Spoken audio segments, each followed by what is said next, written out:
Mike's Daily Podcast. Wow.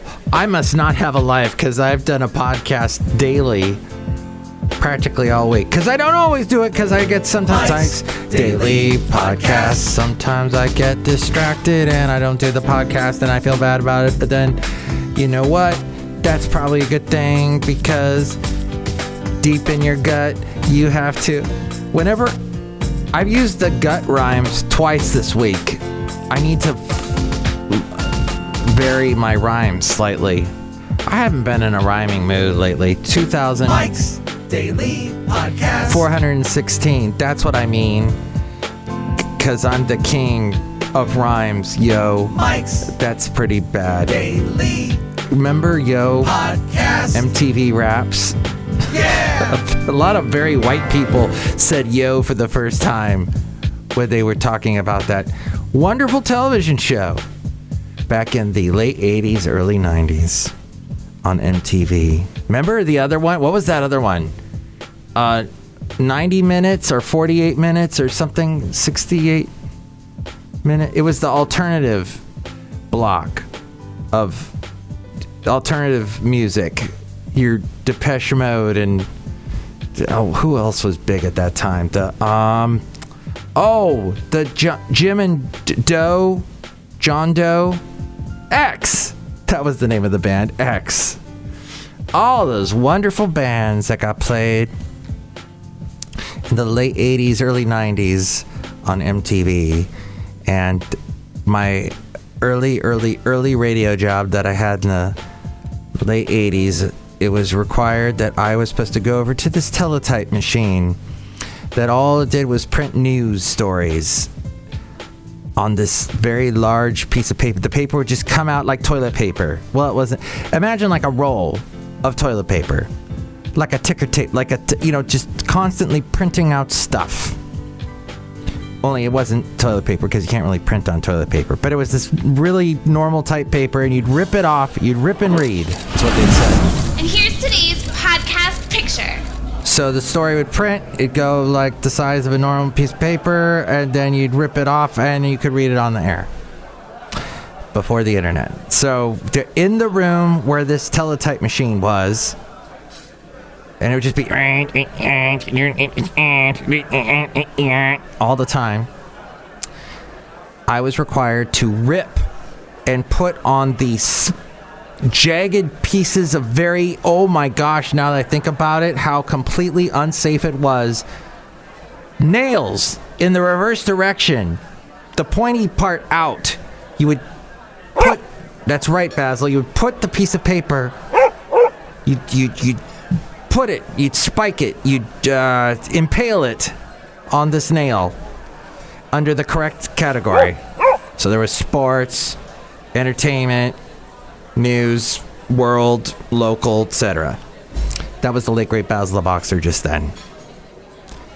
As I was reminiscing about those days watching the MTV. Oh yeah, so the MTV, there was a TV in that room, and it's supposed to be, like on a news station, although this is pre-CNN, so this is probably just whatever local that was in Santa Barbara, so that would have been KEYT. That's right. And we would, I remember they would play Married with Children on there, and all the guys at work had a crush on Christina Applegate. But we would put we'd switch it over to MTV and watch the videos. And that's what I remember watching. Michael Penn's No Myth. I love that song. Michael Penn, the brother of Sean Penn, married to Amy Mann from Till Tuesday. Oh Shush, Keep It Down Now, Voices Carry, and Save Me, and Michael Penn. His song No Myth, the video played. I remember sitting there in the room. I was supposed to be pulling stuff off the teletype. Instead, I'm watching the music video on MTV. So, today, the podcast picture is going to be utterly riveting. I don't know what it is, but it's going to be riveting. So check it out at mikesdailypodcast.com. Oh, hey, got a little text from my lovely lady friend. Oh, yeah. A friend of us, told us some very interesting news today. And, well, I can't go into it here because the news is not officially released. So, I know. I should tell you. You know what? I will tell you the news when it becomes... you'll be the first to know. About somebody you have no idea who they are, but it's some great news. So, but see the podcast picture at mikesdailypodcast.com. I have no idea what it is, but it's going to be good. Okay. There is a lot in today's society of belief going on in some weird stuff. And people that specialize in belief, those being people who are religious leaders, who help the believers, help them navigate this world. A lot of them espouse some beliefs that are completely, outside of religion. Some of them are saying things like the world is flat and just stuff we scientifically know is incorrect. Across America, when it comes to things, it's hard to believe that people actually believe. The coronavirus pandemic may have fed Americans' seemingly insatiable appetite for conspiracy theories. We're not talking about, quote, the big lie regarding voter fraud that persists 5 months. Oh, this was written 5 months after the 2020 presidential election. This was actually written in a year ago by Beth Dalby. And this is on patch.com. And that big lie is still very strongly believed. But what are some other conspiracy theories that people really get into? Well, you know the one, COVID-19 is a head game. Researchers say the conspiracy theory surrounding COVID-19 is a result of an infodemic, a term used to describe the crisis of COVID-19 misinformation. The coronavirus pandemic conspiracy theories run the gamut as we go outside a cafe anyway, somewhere in Podcastro Valley, Mont, the last place on Earth. From easily debunked notions that 5G networks sped the virus's spread, and this was believed a year ago. Some still believe that, to the idea that it provides a convenient excuse for Bill Gates to vaccinate all Americans while secretly implanting microchips to track and control them, to the obvious lie that COVID-19 doesn't actually exist. The coronavirus pandemic has been an umbrella for groups and individuals with a shared distrust of institutions such as the Center for Disease Control and Prevention and others. There's also the conspiracy theory. Well, most conspiracy theories spread quickly on social media. Before major platforms saw the danger they were creating and started clamping down on them. Putting the genie back in the bottle is difficult, though, in a politically charged atmosphere that has transformed a public health issue into a debate over individual liberties surrounding mask wearing, social distancing, and vaccines. And that's thusly where we live. There's also a belief, a conspiracy theory, that lizard people have taken over, with roots tracing back to the second half of the 19th century. That's how far back this goes. The idea that lizard people are taking over the planet is an oldie but goodie. Among those who embrace the idea was a QAnon supporter fatally shot by police during the January 6th insurrection at the Capitol, and Anthony Quinn Warner, the accused Nashville, Tennessee Christmas Day bomber.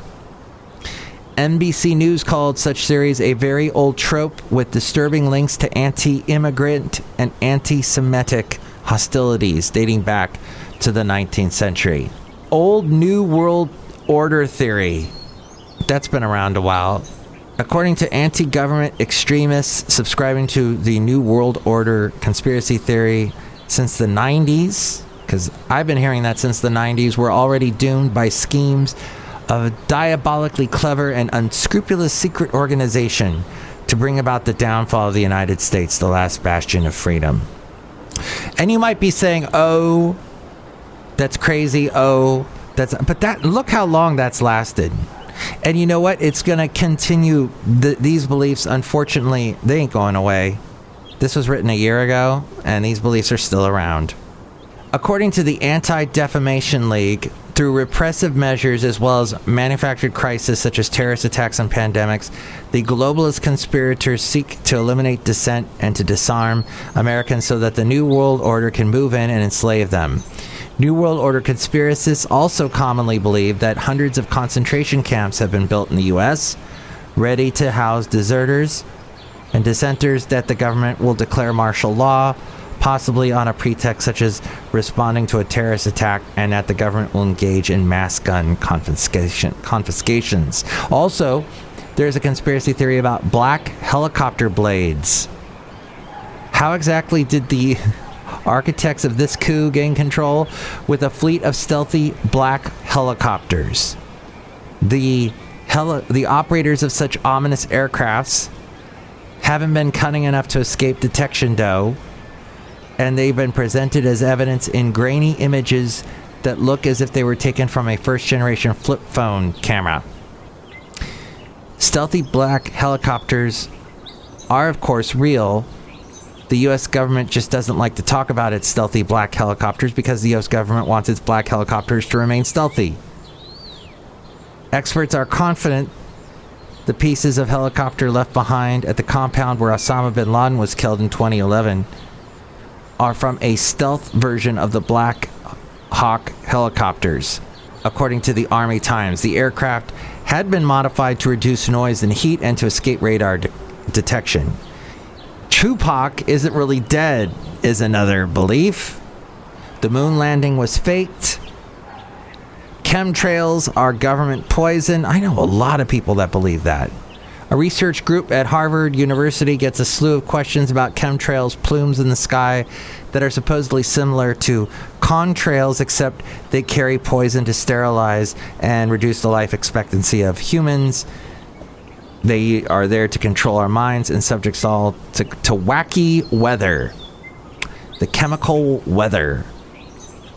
Some of these folks looked at Trump as their savior, who would end the chemtrailing of America by executive order, but the tweet turned out to be a fake from someone pranking Trump. Though it was noted in The Guardian, it wouldn't have been the most outrageous missive from the man who once supported the birther theory. And so that's where it all comes from, is strange theories. Maybe that is what I need to talk about in order to get people to actually listen to this podcast. Because you listening don't really exist, according to the theories that I see on my platforms that I have not been deplatformed from, thankfully, yet, that are saying that I have no listeners. So there you go. Thank you for not listening by listening. What? So what is the number one podcast? And by the way, that last article from Patch.com, and Patch.com has, I don't know. I mean, that story was from a year ago. But sometimes their stuff, it seems like it's local and it's oh my gosh, this is a local story. And then you find out it was from 5 years ago. So Patch.com was trying to be this new thing, this website that would really immerse the local news angle.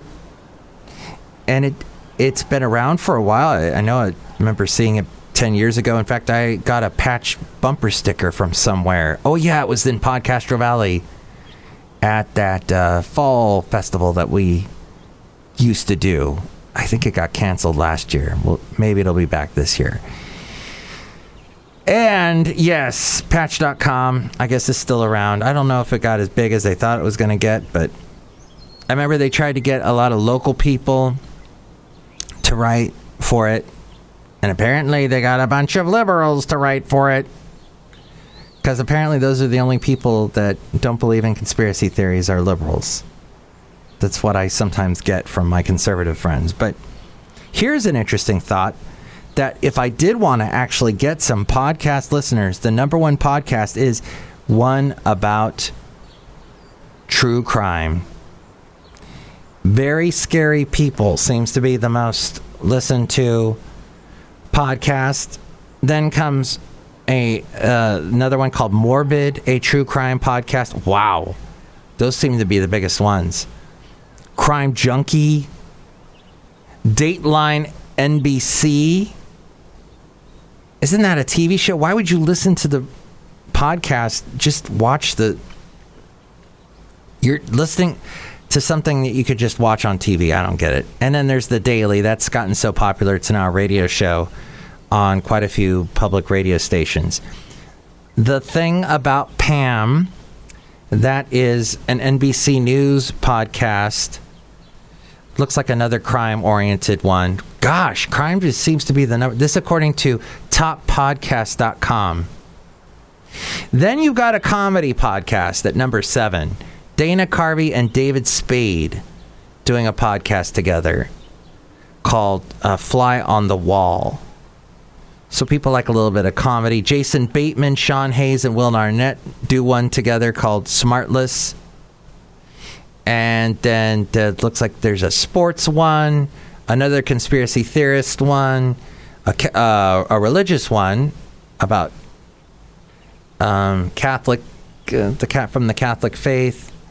So there you go. That's what this podcast is. Nothing in the gaming world is at the top, which somebody was telling me, because I thought, all the top podcasts have to do with gaming, and apparently I am wrong. So I got to talk more about crime to actually get some more listeners, apparently. But we're outside a cafe anyway, somewhere in Podcaster Valley. I'm on the last place on earth. Look who's here. Hello, Michael Master. It's Madame Rootabega, and I love all of this talk about the world being flat. Oh. So you've been to other planets? Yes. You've been to the moon? Yes. Is the moon flat?